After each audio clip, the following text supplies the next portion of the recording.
Hey there, my name is Heather Feather. I am the owner of Rare Bird Medicine, and today's topic is the art of communication. I sometimes wonder if this art is becoming lost.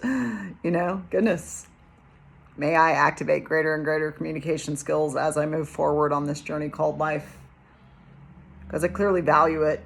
I do feel like a lot of the places where we see challenge at Earth School being present, be it a working relationship, a familial relationship, a romantic relationship, a friendly relationship, foundationally a root issue that tends to flare up in all those quadrants of existence is communication. And there are many aspects to the art of communication. There's a huge difference between receiving a text message that may or may not have been spell corrected and receiving an audio message that carries the tone and the cadence of the individual that is communicating with you versus person-to-person communication, in which we can read the body language and other aspects and variables of what it means to communicate. A larger component really in receiving somebody and fully understanding and comprehending what they're saying is being able to read their body language as they speak to you, hearing their tone and cadence, having all of these factors being present as part and parcel of the communication. It's why many can at times be offended by text messages that were, just a misunderstanding of the way things can be read.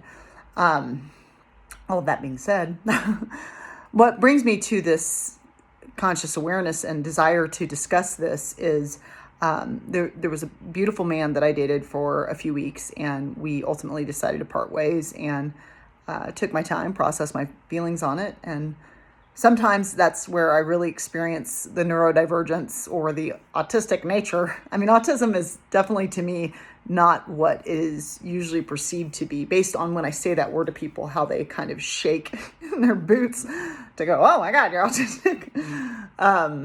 Autistic people love the truth. They tend to not understand social cues and communication because two-leggeds often avoid the truth or don't actually speak to what they actually mean, or so it's confusing. It's like, just give me the truth. I don't need you to put on this dog and pony show, like this, and part of it can be really not understanding what it is I need to do to be socially normal in circumstances. I'm going to be really honest.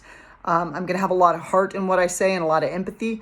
And I'm sometimes going to be ill-equipped to explain, actually, the magnitude of feeling and layers of being in response to a given question you ask me. If you ask, how are you?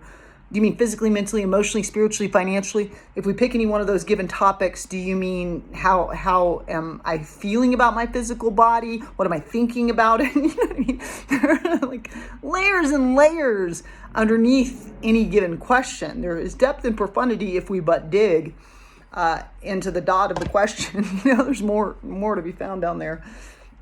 So I ultimately decided to get back on Facebook dating, and have been having communication with two-leggeds. And since I am an extremely introverted, neurodivergent human, I spend a lot of time alone, love my own company, love my home, love being with me. I like me and I love me.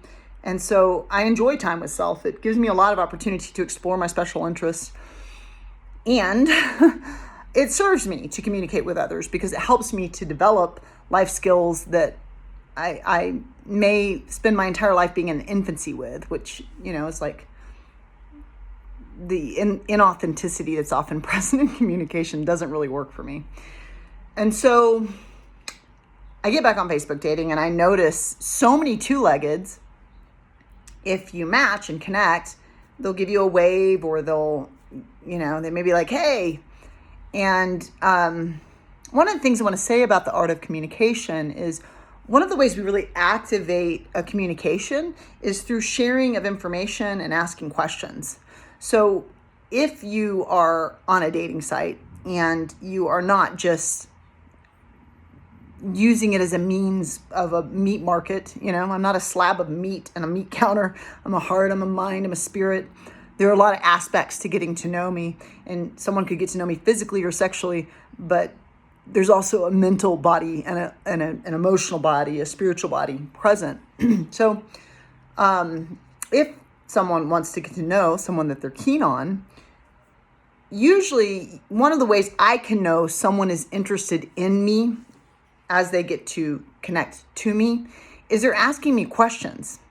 When I am interested in someone, if I'm really interested in them, I'm usually shy and avoiding them and not asking them questions and trying to not look at them because I'm weird. But if I'm just have like a normal interest in someone, I'm much more keen to ask them questions. I might ask, like, where'd you get that pen? Or that's really interesting. Blah, blah, blah. I might ask about the thing that interests me, creating a bridge of connection as they answer the questions. And there's the reciprocity of asking me questions back gives me the opportunity to share and strengthen that bridge because energy is going and building both ways. So one consideration that I really think serves when it comes to the art of communication is if you're communicating, do you want to be? And the relationship I just had, it is neutral. Neither person, neither me nor him, are good or bad or right or wrong. It's just the neutral reality. One of the last communications we had that ended the relationship, because it was kind of a second occurrence of it.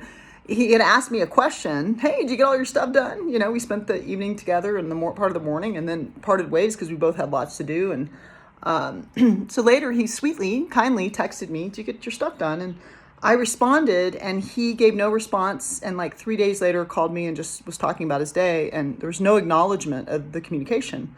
And I'm not entitled to his response. However, to me, no communication is a communication.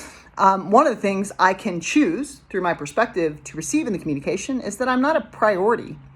And if someone is going to be my lover, then if someone is going to be my lover, they will be my priority. They will be my priority. And and it's part of my duty to be mindful to not constantly choose that priority over work and other things that also merit my attention and deserve priority attention as well. However, I'm really desiring to be in partnership with somebody that is able to treat the people in their lives like their priority. Now, I never expect, first of all, a two-legged to contact me. I assume your attention is on your life, and I love that for you. I know mine is. So friends, I don't expect friends to call me. I don't expect them to check in. I don't get frustrated if they don't. I'm usually investigating special interest anyhow. You know, I trust they'll call me if they desire to connect to me. Here I am, you know. You got the number. However, if I communicate with somebody, I usually expect within a 24-hour period, they're going to respond. And if they don't, and maybe 2 days later get to it, they'll say, "Oh my gosh, sorry, totally forgot you sent this, spaced out, blah, blah. Here you go, blah, blah, blah." There's going to be some acknowledgement that communication has occurred. And as we were having this conversation around this piece, and I was expressing to him, like, I don't understand that. Like, it's important that you understand, I don't need you to text me and check in on how the day was going. I don't know if I'm neurodivergent, so I don't know if it's normal for women to be like, "You better check in with me," but I don't need you to check. I knew you had a busy week. I didn't really expect you to contact me. But if you do contact me and start a communication or stir the pot, then as a neurodivergent human, I'm assuming you want communication. I'm assuming you want either sex, or you want communication, or you want to vent, or something's going on that's causing you to come and ring my doorbell. And if you ring the doorbell and run away, and in my history, that's considered a rude thing to do in a given day. So I don't understand it. It doesn't mean that it's rude, however. So it's important to understand that I have chosen my value system based on things like, if you garner someone's attention, make sure you meant to get it and then use it, you know what I mean, and engage with it.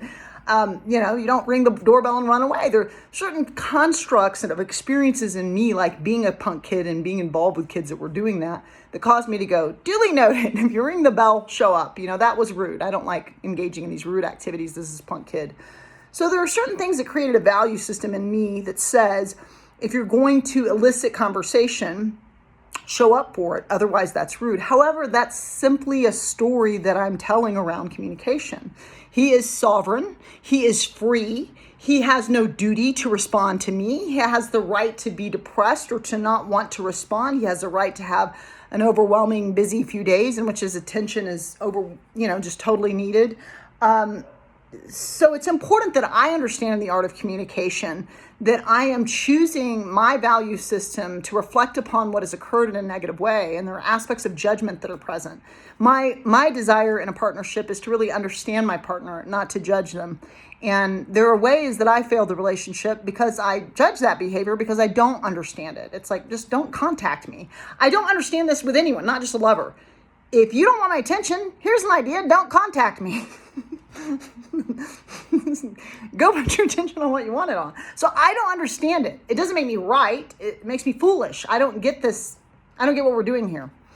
Are you trying to be polite? Because I interpret it as impolite. And maybe you're trying to be polite. Maybe everybody's missed the point, I do want to say that it's important too to consider, if you are physically present with a human, energetically the way that they're responding to you. I am extremely introverted. Many may not know that I had zero desire to get on video. There's a lot of ways I would love to hide in a dark cave until the end of time, preferably with like a flashlight and some books, a bunch of books.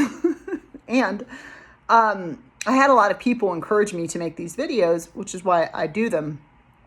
However, when I am in a public place, I'm usually if I'm at the store, I'm usually energetically kind of ducking away from people and trying to kind of not making eye contact and trying to not engage attention because I just want to do the thing I'm doing. I'm not there to have interaction. I don't know you. I don't need to have an interaction with you. I love you. I pray for you. I wish well upon you. And interactions don't feed me. They drain my battery. So I do my best to dip away from them. And oddly, so many two-leggeds are inclined to engage with me. When I'm at the laundromat, two-leggeds will, hey, how's it going? Just want to start a conversation with me. I don't know what it is. It's probably because there's some imbalance with me needing to constantly dip away from it, because it is opportunity for me to evolve and to experience the many facets of the way divinity can express. Part of being a really good salesperson, I learned this at an early age. I worked at a clothing store called the Merry-Go-Round in the mall when I was a teenager. And one of the salespeople there was very wise, and they said, the main thing you want to do with anyone that comes in here is pay attention to their energy. So you don't want to be loud and, hey, check out this thing, we got this sale. If you can see that someone's being a little dippy, hidey, I don't want to talk to you, I'm not looking at you. Instead, you go to that person and say, hey, my name's Heather, just holler if you need anything. Enjoy your shopping, And then that person is more likely to purchase things because they feel they have the space and the freedom to hide in the store and look for what they want, and they don't feel this pressure and big energy coming at them. But if you feel a big energy presence, then get involved. Oh my gosh, we have this amazing belt that matches that.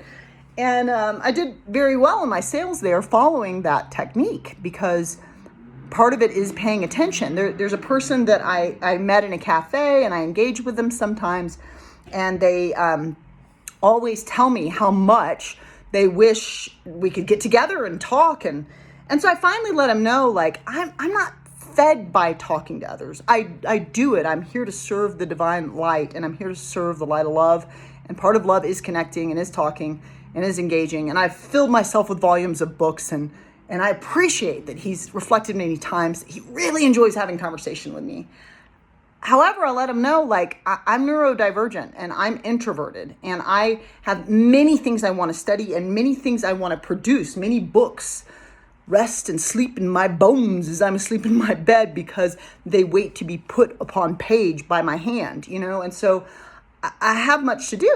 And every time I see this guy, I communicate. I don't, and he's not receiving me. So another part of the art of communication is to receive the person. Energetically, sometimes I don't feel like hugging, even though I do love hugs, but it's because I feel a taker energy present. They're wanting something, and I don't want to hug when we're doing that, because you're the light of God and we're acting weird. So it's important to pay attention. If someone is kind of, hey, do you want a hug or you want a high five? You prefer no touch? Is a great question to ask before you connect to another two-legged.